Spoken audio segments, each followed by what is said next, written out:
नमस्कार दोस्तों। साहित्य पर आधारित अभिव्यक्ति चैनल में आप सभी का स्वागत है। अब ये चैनल आपसे अपरिचित नहीं रहा।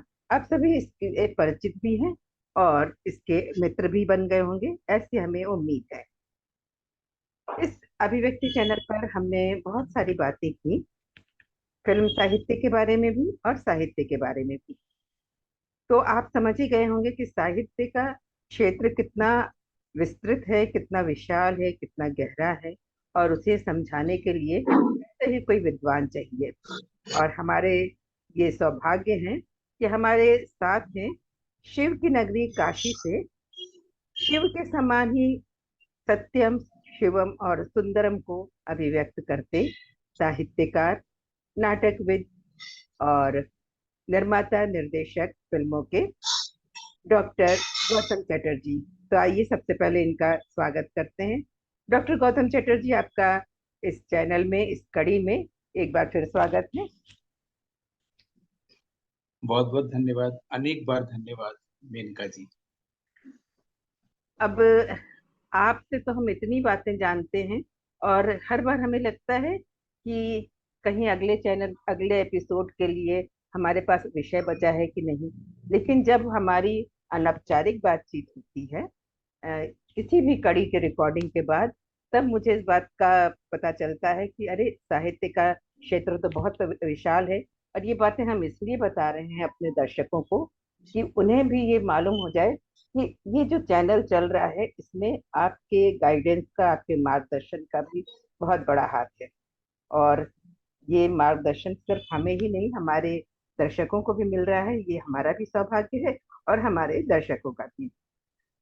तो दोस्तों, हम बात कर रहे थे कुछ एपिसोड्स में, आपने देखा होगा जब हम साहित्य पे हमने ये कड़ी स्टार्ट करी, शुरू की, तो हमने बात की उपन्यास की, शॉर्ट स्टोरीज की, और हमारे विद्वान ने उनके बारे में भी बड़ी रोचक जानकारियां दी।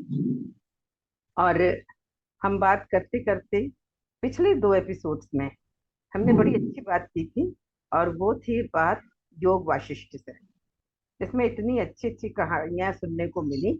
तो हमने अपने विद्वान डॉक्टर गौतम चटर्जी से रिकॉर्डिंग के बाद पूछा कि अच्छा बताइए सर, क्या कहानियां सिर्फ योग वाशिष्ठ में ही हैं, या जो होती हैं छोटी छोटी बच्चों की कहानियां, पंचतंत्र की कहानियां, इस तरह की, उस इस तरह की रोचक कहानियां कहीं और भी हैं। तो उन्होंने हमें बड़े ही सहजता से, बड़ी सहृदयता से कहा कि क्यों नहीं, मिथ्स हैं हमारे, माइथोलॉजिकल स्टोरीज हैं। तो हमें लगा कि हाँ, सचमुच। और माइथोलॉजिकल स्टोरीज जो होती हैं या मिथ्स जो होते हैं, उनके बारे में हमें ज्यादा ज्ञान नहीं होता। ज्ञान बस उसी समय होता है जब हम कोई कथा सुन रहे होते हैं जिसमें पंडित हमारे ये बताते हैं कि इन्होंने इनसे ये कहा, ऐसा हुआ, ये स्टोरीज हैं। तो बस उतना ही हमें ज्ञान होता है। लेकिन हमारे विद्वान ने बताया कि ये तो एक बड़ा विशाल संसार है। तो मेरी उत्सुकता जो थी वो और बढ़ गई।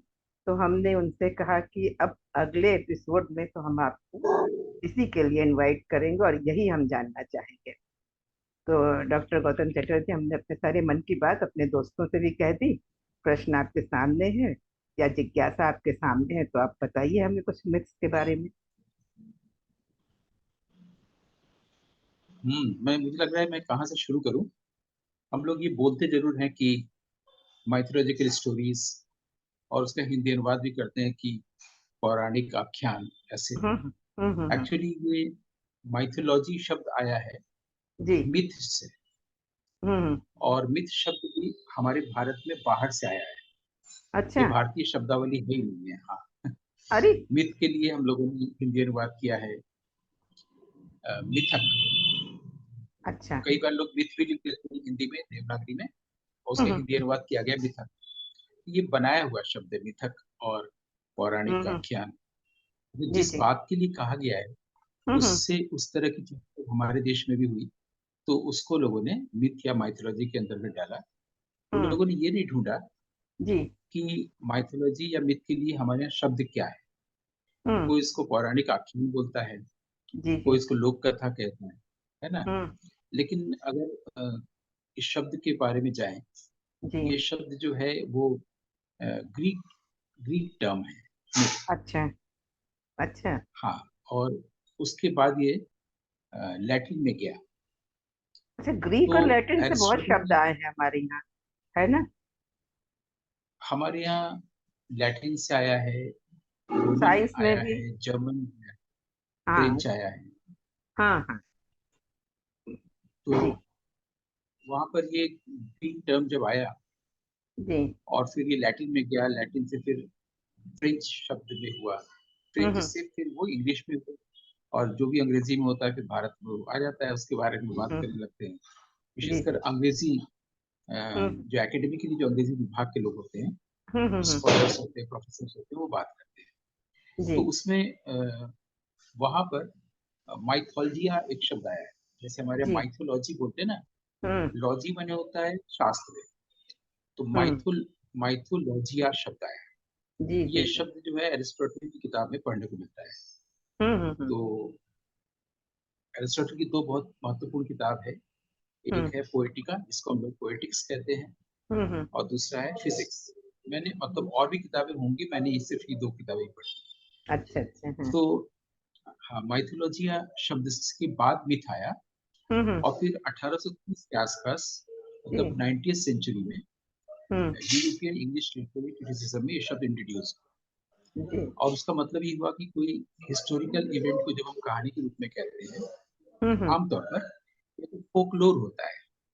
जैसे अच्छा। कि गांव में पूरा एक ग्रुप है, या हम्म कोई दादी माँ कहानी सुना रही है, तो हम्म। जो ओरल ट्रेडिशन हुआ है, ओरल ट्रेडिशन जब कहानियां सुनाते हैं तो उनको स्टोर करने के लिए ये बना।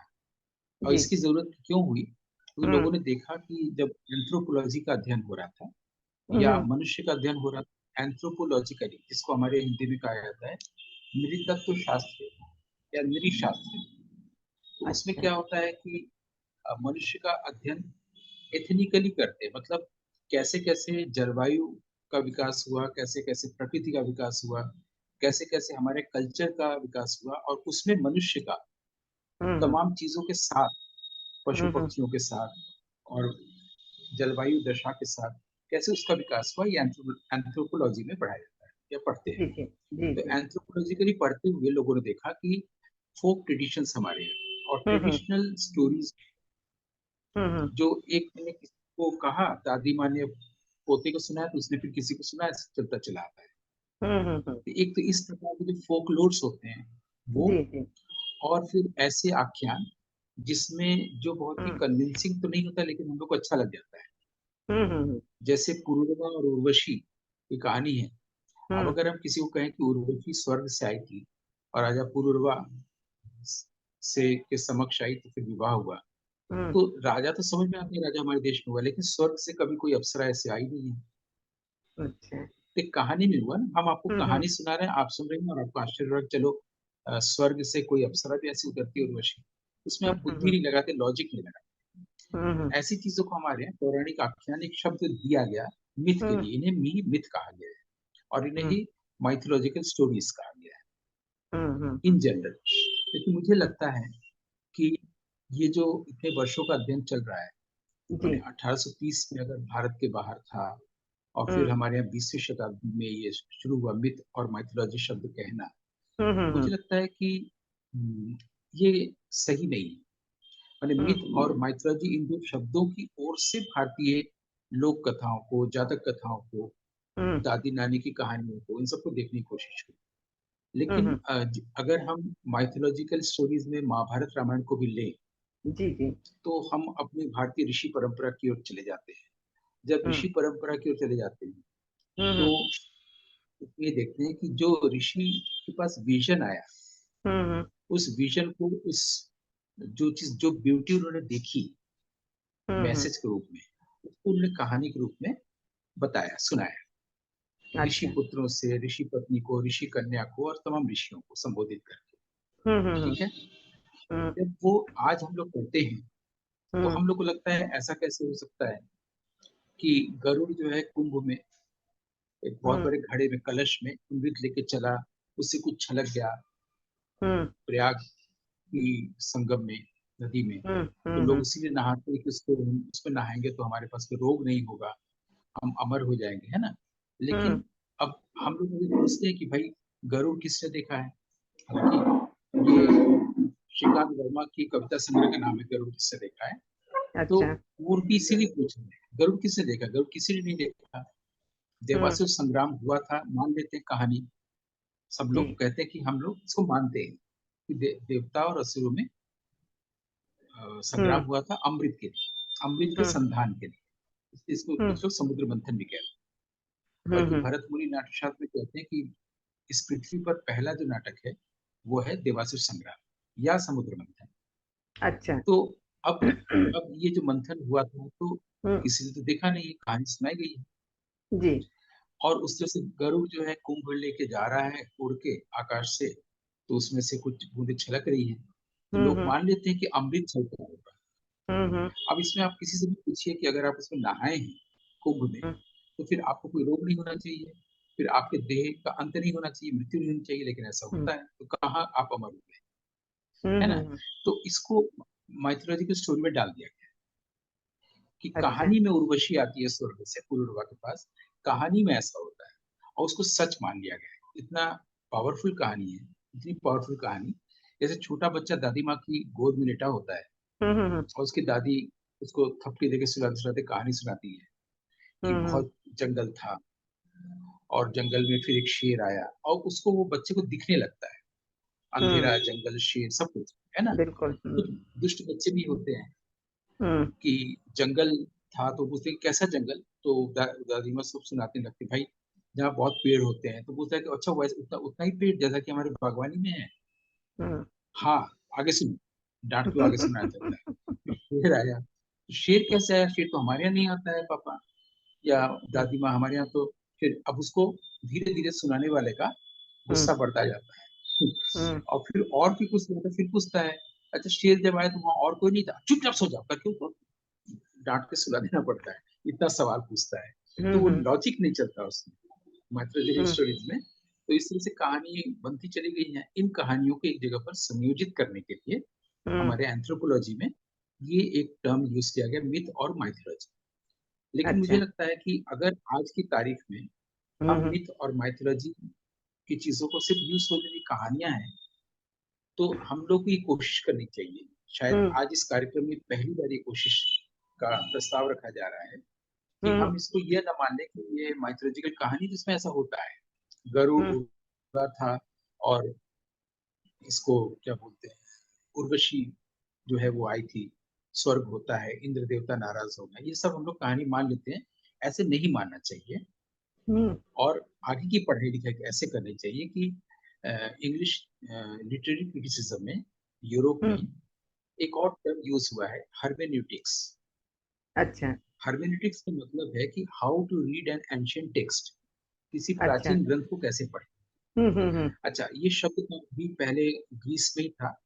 जब हम्म। ग्रीस में ग्रीक भाषा नहीं बोली जाती थी, तो जी। वहां पर जो देवदूत होते थे, हम्म। देवदूत उन्हें कहते थे जो लोग कि रास्ते में चलेंगे और प्रचार करेंगे कि भाई तुम लोग हम्म। आपस में झगड़ा मत करो और तुम लोग ईश्वर के मार्ग पे चलो, ईश्वर के बताए रास्ते पे चलो, हम्म। दुखियों पर दया करो, पशुओं पर अत्याचार मत करो। ये जो जो लोग ऐसे बोलते हुए चलते हैं या समझाते चलते हैं, जो हम्म। बुजुर्ग लोग, उनको आमतौर पर देवदूत कहा जाता है। वो कहते हैं ईश्वर का संदेश पहुंचा रहे हैं और कहते हैं ऐसा करोगे तो, किसी को अत्याचार करोगे, किसी महिला को तकलीफ दोगे तो ईश्वर नाराज हो जाएगा, आगे आगे बोलते चलते हैं।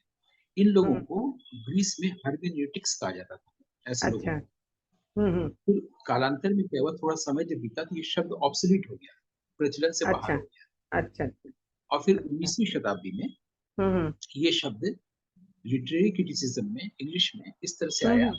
कि how to read a biblical text, Bible को अच्छा। कैसे पढ़े। तो वहां भी ऐसी बात है कि अब जैसे हम्म। एक वो है बहुत पुरानी कि हेलेन ऑफ ट्रॉय और हेलेना ऑफ ट्रॉय या हम्म। हेलेना ऑफ स्पार्टा या हम्म। स्पार्टागस की कहानी। तो हम्म। बहुत सी बातें ऐसी आती हैं जो आमतौर पर जिंदगी में नहीं होती है, तो उसको लोग बिल्कुल। माइथोलॉजिकल की संज्ञा दे देते हैं, मिथ हम्म। है ना। जैसे जैसे स्वर्ग आएगा, जैसे कुछ और चीज आएगी तो वो दे देते हैं। हम्म। बाइबल में ही बहुत सारी ऐसी बातें हैं कि जब ईश्वर ने ऐसा किया, हम लोग को लगता है ना ऐसा हम लोग के साथ कहाँ होता है। हम लोग बिल्कुल। लेकिन पढ़ने जाते हैं कि जब हम्म। नारद जी वहां से चले तो लक्ष्मी जी ने कहा कि ये चीज उनको दे देना, ये हम लोग के जीवन में घटता नहीं है। तो हम्म। ऐसी चीजों को हम लोगों ने माइथोलॉजी की संज्ञा दे दी या मिथ की बिल्कुल। संज्ञा दे दी। हम्म। ठीक है। अब जैसे वो जब सारे लोग अपने भाई बंधुओं का अंतिम संस्कार कर रहे थे, युधिष्ठिर वगैरह, उस वक्त सब हम्म। महिलाएं थी, उनकी सारे लोग, तब जाके कुंती ने बोला कि हम्म। जिसका तुम अभी ये कर रहे हो, तो वो तुम्हारे बड़े भाई थे कर्ण, और अच्छा। सूर्य के द्वारा वो मेरी कोख से आए हैं, तुम्हारे बड़े भाई, तो युधिष्ठिर को बहुत दुख होता है। तो हम्म। अब लोग कान से कैसे जन्म होगा, अच्छा। भाई कर्ण से हम्म। कैसे होगा कि कर्ण पुत्र कहा गया, को कर्ण को नाम ही पड़ा ना। तो हम हम्म। लोग लॉजिक में अच्छा नहीं जा अच्छा, सकते, इसको इसलिए नाम माइथोलॉजी पड़ा। में डाल दो। अच्छा तो अच्छा। अब अच्छा। ये जो कान से जन्म कैसे होगा, तो कोई भी बच्चा पूछता है, अभी भी पूछते हैं लोग कि हम्म। मम्मी मैं बताओ कि उनका जन्म कान से कैसे हुआ था, और सूरज और कर्ण कुंती के बीच में कैसे हम्म। नियोग हुआ होगा। सूरज तो हम्म। आसमान में रहता है और ये बिल्कुल तो बिल्कुल। पृथ्वी पर थी, तो इनको हम लोग माइथोलॉजिकल स्टोरीज में या ट्रेडिशनल स्टोरीज में डाल देते हैं। नहीं तो वो तो कहते मेरा हैं कि अपना मानना है, वरदान वरदान केवल उन्होंने दिया था, तो कर्ण का नहीं जन्म हुआ मान लीजिए तो। वरदान भी दिया गया था, तभी किसी भी महिला का एक कान हम्म। से बच्चा नहीं जन्म हो सकता है, हाँ। जबकि विज्ञान इतना आगे बढ़ गया है ना। हम्म। या स्वर्ग से उर्वशी नहीं आ सकती है, गरुड़ आसमान में नहीं उड़ सकता है, और अमृत बुद्ध अगर छलकेगा तो उसको जो अमृत पान करेगा वो कभी मरेगा नहीं। एकदम सीधी सीधी बात है, इसमें हम्म। बहुत लॉजिक या बहुत बुद्धि की जरूरत नहीं है, सिंपल चीज है। हम्म। लेकिन जब हम इसको अपनी बुद्धि से नहीं समझ पाते हैं, तो इसको माइथोलॉजी या मिथ कहने लगते हैं। ऐसा मेरा मानना है, मेरा प्रस्ताव यह है कि जो हम्म। हर्मेनेटिक्स है, जी उसके जी। जरिए हम किसी भी प्राचीन ग्रंथ के मतलब को, आशय को समझ सकते हैं। और हम्म। हर्मेनेटिक्स में की जाती है रिसेप्शन थ्योरी, या उसको अच्छा। रिसेप्शन एस्थेटिक्स कहा गया। इसका मतलब होता है हम्म। कोई भी पुराना ग्रंथ है, जी। अभी जहां पर हम सांस ले रहे हैं, हम्म। यहाँ अभी से हम उसको कैसे समझें, फ्रॉम अच्छा। नाउ। हम्म। अगर हम अभी के अनुसार उसको नहीं समझ पा रहे हैं, तो उसका कोई मतलब नहीं, तभी वो ऑब्सोलीट है। अच्छा। तो इससे हम लोग समझ सकते हैं, और हम्म।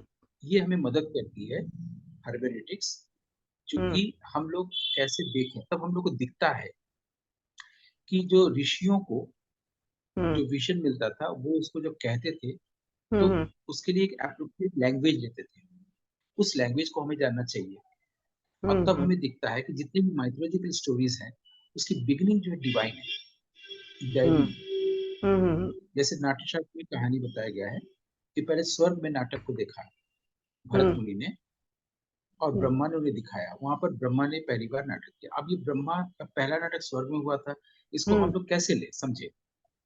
हाँ, ये बात तो लेकिन ये है। दिखता है कि हर चीज वहां से हुआ था। रामायण महाभारत की कहानी पढ़ते हैं, कोई भी कहानी पढ़ते हैं, तो बिगिनिंग उसकी डिवाइन होती है, सब कुछ स्वर्ग से होता है, स्वर्ग का एक लिंक रहता है।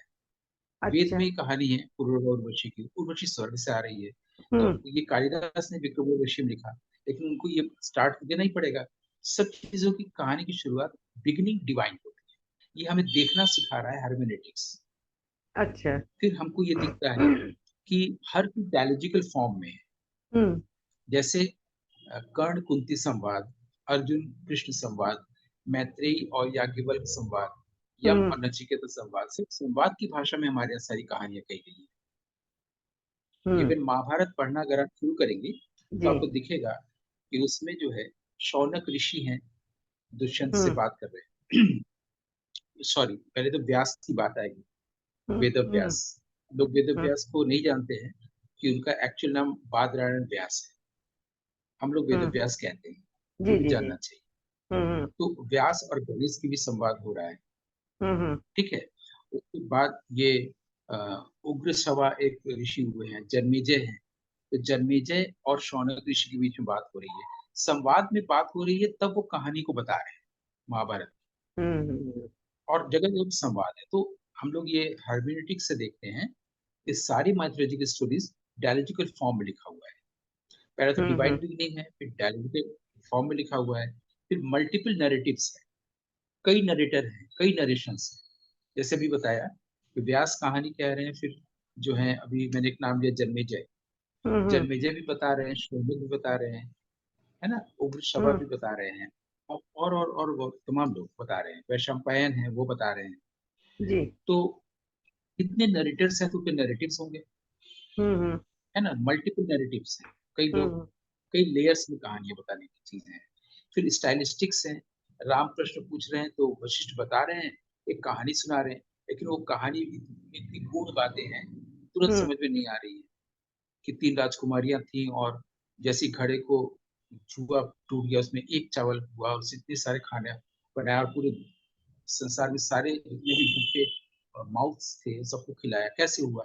कहानी तो हम्म वशिष्ठ ने सुना दी, लेकिन ये हम्म स्टाइल है, स्टाइलिस्टिक जिसको हमारे कहा गया है, हिंदी में इसको रीति कहते हैं, या हम्म। रीति काव्य, रीति विज्ञान। जी ये जी। हमारे यहाँ रीति काल कहा गया ना, रीति काल की कवि, हम्म। है ना? जी। तो ये तो ये मुझे लगता है कि जो विजन है उसके लिए वो एप्रोप्रिएट लैंग्वेज ले रहे हैं।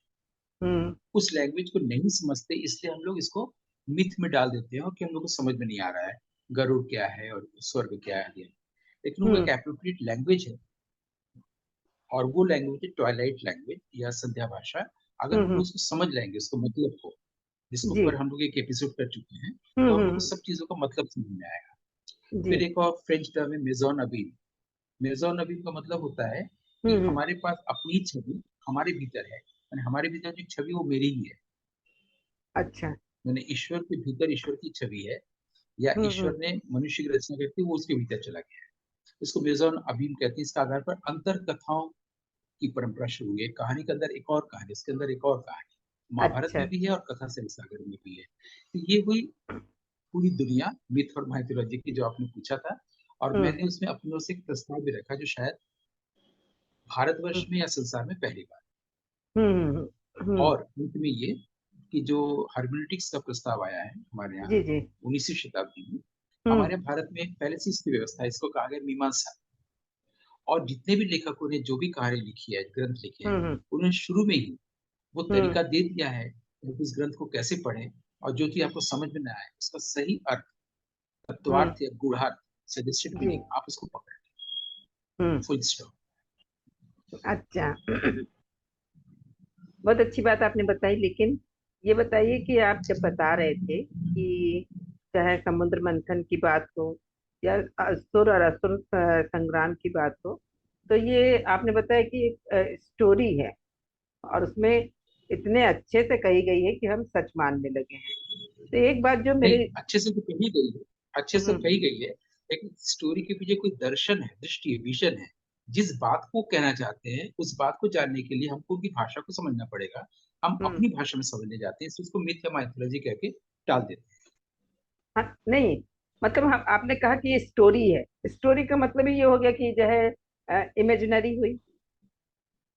अगर, बिल्कुल बिल्कुल है ना। बिल्कुल। लेकिन काल्पनिक जब, कथा है, हाँ। हाँ लेकिन जब जो उसके कुछ प्रमाण मिलते हैं, जैसे स्टोरी में अगर दिया है कि प्रयाग के संगम में उसकी कुछ बूंदें गिरी, तो प्रयाग तो है मैं ही आपको है, पहले ही किसी संगम एपिसोड है में ही है। बता चुका था। हम्म मैं पहले ही आपको किसी एपिसोड में एक बार बता चुका था कि मान लीजिए मैं आज एक कहानी लिखता हूँ जी। कि मैं और मेनका जी दोनों लोग काशी हिंदू विश्वविद्यालय में एक हम्म चाय की दुकान है विश्वनाथ मंदिर के पास, वहां मिले थे। फिर हम्म वहां से वो लोग चित्रकूट गए थे, और हम्म दिल्ली में पालिका बाजार में उन्होंने हम्म कुछ कपड़े खरीदे थे। और आज से कई हजार साल बाद इसको पढ़ा जाएगा तो हम्म देखेंगे हाँ, काशी एक जगह है, विश्वनाथ मंदिर यहाँ था, पालिका बाजार दिल्ली में था। तो जो कहानी लिखता है तो आधी हकीकत आधा फसाना होता ही है। अच्छा प्रमाण अच्छा। पाए जाने का मतलब ये नहीं कि वो सचमुच में वहां घटा था। इसको थोड़ा समझने की जरूरत है। और मैं बार बार इशारा कर रहा हूँ, वो जो माइथोलॉजिकल स्टोरीज हैं वो खाली स्टोरीज नहीं, पहले तो वो स्टोरीज हैं, कहानी है, सच्ची घटना नहीं। हम्म। दूसरा, वो जो कहानी है वो किसी दृष्टि को, किसी ज्ञान को दूसरे तक हम्म पहुंचाने के लिए वो कहानी कही जा रही है, ताकि वो दिलचस्प लगे। और जब कुछ हम्म। सतह पर उसको सिर्फ कहानी समझ में आए, जो उसकी गहनता में जाए, उसको वो दर्शन मिले जिससे उसका जीवन बदल जाए। अच्छा, हाँ ये बात आपने बहुत अच्छी ये कही। एक प्रकार से वेद पढ़ना ही हुआ। हम्म। तो अब ये वेद बात तो, पढ़ने जाएंगे कुछ समझ में नहीं आए, हाँ है ना? बिल्कुल तो बिल्कुल। कहानी अगर सुना दी जाएगी, कहानी अच्छी लगेगी। अब हम्म उसके भीतर जो निहितार्थ है, जो हम्म। सजेस्टेड मीनिंग, वो बता दिया जाएगा तो आपको और अच्छी लगेगी। अच्छा, तो अब आप ये बताइए कि आपने हर्मेनेटिक्स की बात कही थी, और उसके कहना चाहिए अर्थ को समझने के लिए कोई ना कोई ऐसा चाहिए। तो ये जो मिथ्स हैं या माइथोलॉजिकल स्टोरीज हैं, वो तो अनपढ़ ही रह जाएंगे, मतलब लोग पढ़ नहीं पाएंगे उस मीनिंग, उस सेंस में जिस सेंस में उनको पढ़ना चाहिए। तो उसके लिए क्या व्यवस्था है, मतलब क्या इसको तो जो पढ़ाया भी नहीं जाता है। अनपढ़ लोगों के लिए व्यवस्था है। अनपढ़ लोगों के लिए व्यवस्था है, वो मंदिर में जाए गंगा में स्नान करे, बेलपत्ता और गंगा जल शिवलिंग पर चढ़ाए, वो करते हैं। नहीं नहीं, मतलब मेरे कहने के रिचुअल्स, मतलब कि 100 मतलब रह मतलब मैं जाएंगे ये वो। बताना, मेरे बोलने का जो सजेस्टिव मीनिंग है वो ये है कि जो भीड़ है, 75% लोग हैं, उनके लिए ही कर्म कांड या रिचुअल्स की व्यवस्था रखी गई है ऋषियों द्वारा ही। वो नहीं हम्म समझ पाएंगे उसके पीछे का जो तत्वार्थ है, ज्ञान है। जो जानना चाहेगा, इसी भीड़ में से जो जानना चाहेगा, फिर वो पढ़ने जाएगा विद्वान के पास, ऋषि के पास, या हम्म बहुतत्ववेत्ता के पास, पॉलीमैथ के पास। वो उसको जब बताएगा, धीरे धीरे उसको रुचि होगी, वो फिर विद्वान होगा। ऐसे दूसरी परंपरा फिर आगे बढ़ेगी। तो हमेशा हमारे यहाँ क्या किया गया है, शास्त्र और कर्म साथ रखा गया है। तो जो हम्म फिलोसॉफिकल साइड है वो सांख्य है, जो हम्म रिचुअल साइड है वो योग है। ऐसे ही हम्म हमारे यहाँ मंत्र और संगीता, जो हमारे यहाँ वेद है, उसमें एक तरफ मंत्र रखा गया है, फिलोसॉफी रखा गया है, एक तरफ उसमें कर्मकांड बताया गया है, ब्राह्मण आरण्य, कि आप कैसे हम्म, यज्ञ करें। जी तो ये जी। फिलोसॉफी समझ में नहीं आएगी, वो सिर्फ यज्ञ करेगा। और हम्म जो फिलोसॉफी समझ के यज्ञ करेगा उसको कुछ और अर्थ होगा। कुछ लोग हम्म फिलोसॉफी लेके रहते हैं। ऐसे ही हमारे यहाँ सांख्य, योग, न्याय, मीमांसा। तो हम्म, न्याय जो है वो फिलोसॉफी की साइड है, जी जी। मीमांसा जो है उसका कर्म चीज है। ऐसे बनाया ही गया है इसे, दो दो अ- चीज है। अच्छा, तो अब आप ये बताइए कि जो है ये जो मिथ्स हैं या मैथोलॉजिकल स्टोरीज हैं, वो कहाँ तक जो है, जो आम लाइफ है लोगों की, उसको, उसके साथ साथ साहित्य को, और अगर हम कहें सबसे सशक्त माध्यम अगर है फिल्म है, तो इन चीजों को भी क्या वो प्रभावित करती हैं आज भी? बिल्कुल, पहली बात तो आम आदमी जो है उसको हम्म। इतना प्रभावित कर चुकी है कि कुंभ स्नान करने जाता है। ठीक है। हाँ, ये तो है। उसी तरह, हाँ, उसी तरह से सिनेमा में अगर आप बर्गमैन की फिल्म देखें, दी सेवेंथ सील, अच्छा। हम्म। तो ये सारी बातें मिल जाएंगी। वो कैसे इस अच्छा बात को बता रहे हैं अपनी फिल्म में। ऐसे ही अच्छा। हमारे यहाँ एक फिल्म है, हम्म। कांचन सीता, मलयालम भाषा में बनी हुई है, जी अरविंदन ने बनाई है। कांचन अच्छा। सीता, सीता की वही कहानी है। कांचन मैंने सोना, सोने की सीता। हम्म। इस फिल्म को इंग्लिश टाइटल से आप इसको देख सकती हैं। इसमें भी हमारे माइथोलॉजिकल स्टोरी है, राम सीता की कहानी, उसको हम्म उन्होंने कैसे कहा है। जैसे मैं आपको ये भी बता दूं कि जो सावित्री और शकुंतला है, ये पहले हम्म, हमारे यहाँ फोकलोर्स में है, फिर महाभारत में गया है, फिर अरविंद और कालिदास में गया है। मतलब अच्छा। शकुंतला सबसे पहले, हाँ, हम्म। लोक कहानी में है, उसके बाद ये महाभारत में आया है, फिर कालिदास में गया है। ऐसे सावित्री पहले लोक कहानी में है, फिर अच्छा। महाभारत में गई है, और फिर ये औरबिंदो के पास आई है। और इस पर मेरा एक पूरा लेक्चर है, या पूरा हम्म मैंने इंग्लिश जो मास्टर्स क्लास के लिए जो कोर्स हम्म बनाए गए हैं, हम्म पाठशाला और वो चीजों के लिए, हम्म, उसमें मैंने इस पर पूरा पेपर बनाया है, ह्यूमन स्टडीज का। उसमें पूरा मेरा एक लेक्चर इस चीज पर। अच्छा अच्छा। अच्छा, तो मतलब ये सारी चीजें हमारी फिल्म जगत को भी बहुत प्रभावित करती हैं आज भी। बिल्कुल बिल्कुल, उसमें मैंने दो तीन फिल्मों के नाम लिए। वो हम्म अगर हमारे जो दर्शक हैं वो देखना चाहे जरूर देख सकते हैं। जैसे मैंने एक नाम लिया कि सेवेंथ सील, इस फिल्म हम्म। को देखना चाहिए। और ये फिल्म बर्गमैन की है, जो कि स्वीडिश फिल्म डायरेक्टर थे। एक और हम्म, फिल्म बोल सकते हैं, स्टॉकर। स्टॉकर अच्छा। फिल्म जो है वो रोड साइड पिकनिक के आधार पर बनाई है, आंद्रे तार्कोस्की ने, जो रशियन फिल्म मेकर थे। हम्म। ऐसी किस्लोस्की की डेकालॉग फिल्म है, जो बाइबल की 10 कहानियों पर आधारित, 10 कमांडमेंट्स पर। वो पोलिश फिल्म मेकर थे। और उनकी एक और फिल्म है, डबल लाइफ ऑफ वेरोनिक, वो देख सकते हैं। भारत हम्म, में ऐसा ऐसा काम कम हुआ है। भारत में अगर अच्छा। होता है तो रामायण महाभारत को होता है, हम्म। या फिर नहीं होता है। लेकिन जी अरविंदन ने एक पहल की थी और उन्होंने फिल्म बनाई है, अ, कांचन सीता। उन्हीं की हम्म, एक और फिल्म है, उत्तरायणम, वो भी आदमी देख सकते हैं। तो अच्छा। उत्तरायणम भी है अच्छी फिल्म, और कांचन सीता भी इस संदर्भ में देखी जानी चाहिए। फिल्मों में प्रभाव इन सब चीजों का बहुत, जिसका इतना ऐसे सुन के लगता है कि ऐसे पौराणिक आख्यान पर तो हजारों कहानियां हैं, हजारों वो है, हम्म, उपन्यास हैं, लेकिन फिल्मों पर काम, फिल्में कम काम की हैं। इसमें अरविंदन की फिल्म मैंने बताई, इस पर जी भी जी। काफी काम बाकी हुआ है, देखा जाएगा। लिखा पढ़ा बहुत गया है चीजों अच्छा पर, आप। लेकिन मिथ और माइथ हम्म। लगता है नई दृष्टि में समझनी। अच्छा, आपने इतनी फिल्में बनाई हैं, और नाट्य शास्त्र पर तो आपकी पूरी फिल्म बनी ही हुई है, क्या मिथ और से नाटक भी जुड़ी? किया है, शास्त्रीय नाटक भी किया है। हाँ, क्या ये मिथ या मैथोलॉजिकल स्टोरीज पर आपने भी फिल्में बनाई हैं? हाँ, मैंने mythological story, mythological language, even ये जो नाट्यशास्त्र है, इसमें हम्म। शुरू में एक मिथ कथा है, इसको लेकर मैंने अच्छा। पहले प्ले किया। अच्छा, कौन और सा? उसमें जो है जरूरत, हाँ उसका नाम था कोई सुनता है। और उसको मैंने ओपन एयर किया था, यहाँ गुरुधाम में एक मंदिर है, उसी हम्म। में किया था। कोई अच्छा। सुनता है नाम से। हम्म। उसमें भरत मुनि और जर्जर के बीच में संवाद होता है, लड़ाइयाँ होती है। देवासुर संग्राम को भी दिखाया था, उसके ठीक पहले ये भी दिखाया था। तो मिथ अच्छा। कथा को मैंने दिखाया है नाटक में भी, और फिल्में भी बनाई है। हम्म। और एक सेकंड में, हाँ, फिल्म भी बनाई है, जिसमें से एक तो अब संध्या भाषा नाम से फिल्म है। अभी मैं हम्म। नाम बोल रहा हूँ, लेकिन संध्या भाषा पर है। इसके हम्म। अलावा एक है व्हाइट बॉय। अच्छा। व्हाइट व्हाइट जो है, उसमें वो बुद्धिज्म पर है। जी। और उसमें जो बुद्ध के 5 पुरुष हैं, चेहरे हैं, जो कम लोग हम्म। जानते हैं, उनको ध्यानी बुद्धा कहा गया है। उन्हीं के नाम है कि ये अमिताभ, वैरोचन, रत्न अ- संभव। वहां से अमिताभ शब्द भी आया, नाम भी आया है, जो आज हम लोग अच्छा। अमिताभ बच्चन जानते हैं। शायद वो भी जी नहीं जी। जानते होंगे अमिताभ शब्द कहाँ से आया। तो अमिताभ अच्छा। शब्द वहां से आया है, बुद्धिस्ट तंत्र से, वहां की कहानियों से। तो उस पर मैंने फिल्म बनाई है।